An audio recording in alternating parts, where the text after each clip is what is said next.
boo xamante ni franchement pour comprendre un peu la genèse et l'historique de l'opacité un peu des fonds politiques et fonds spéciaux ku ko jàng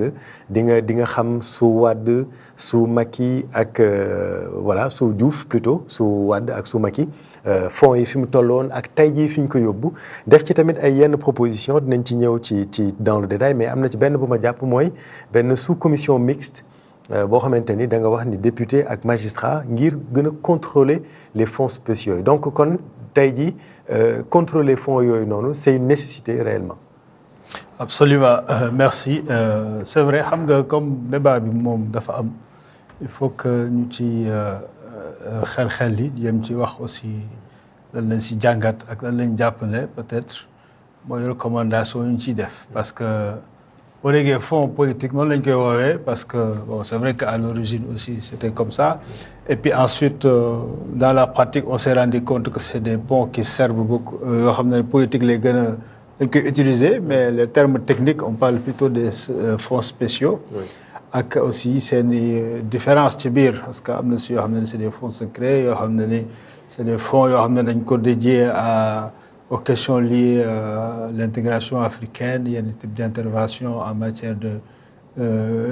d'investigation secrète yeeg yooyu noonu ak yoo xam ne c'est pour le social. Alors donc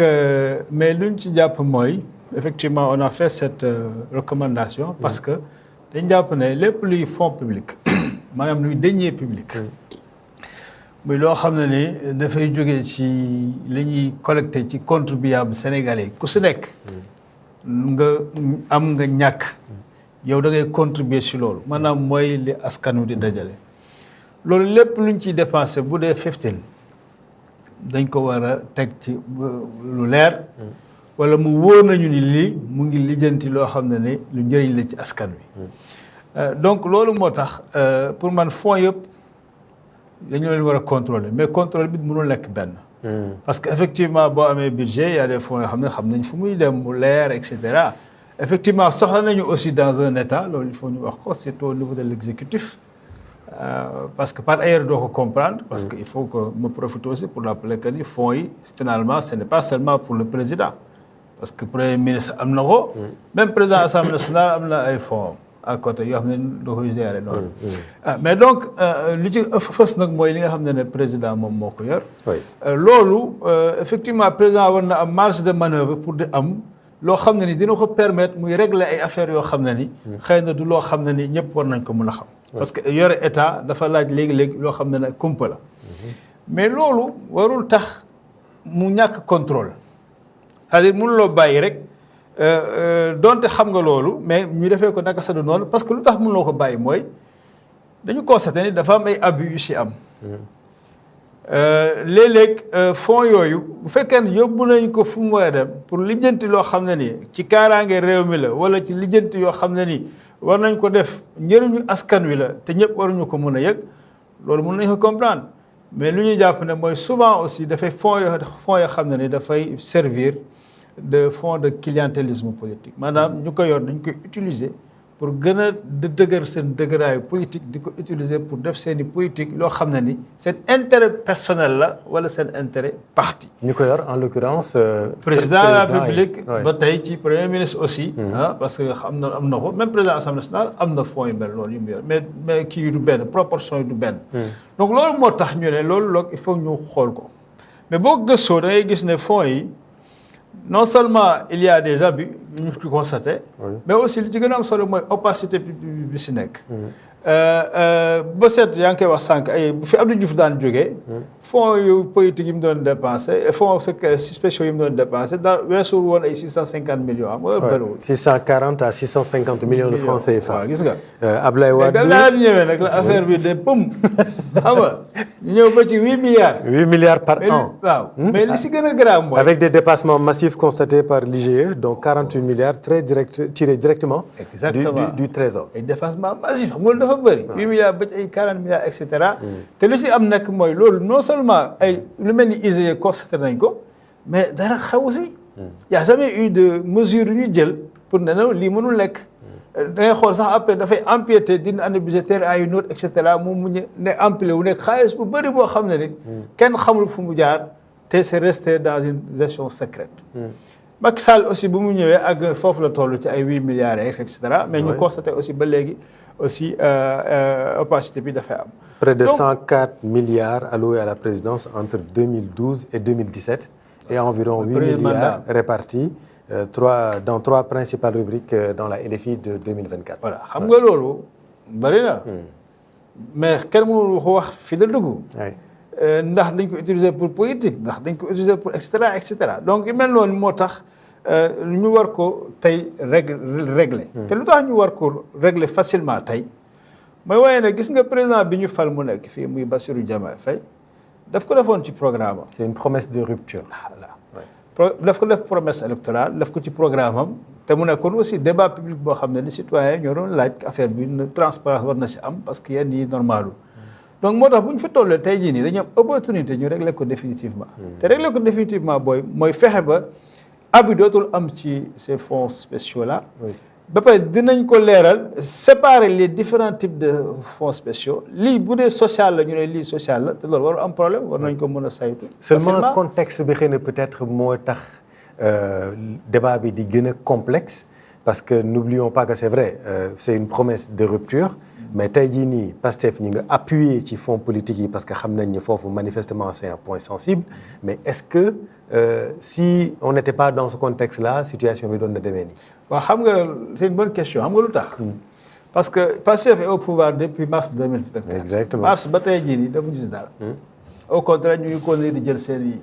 fonds politiques même premier ministre bi nga xam ne tey moo nekk président Pastef nekk tey. président Assemblée nationale moom mi nié na ba pare après mu ne mais j'ai mes fonds politiques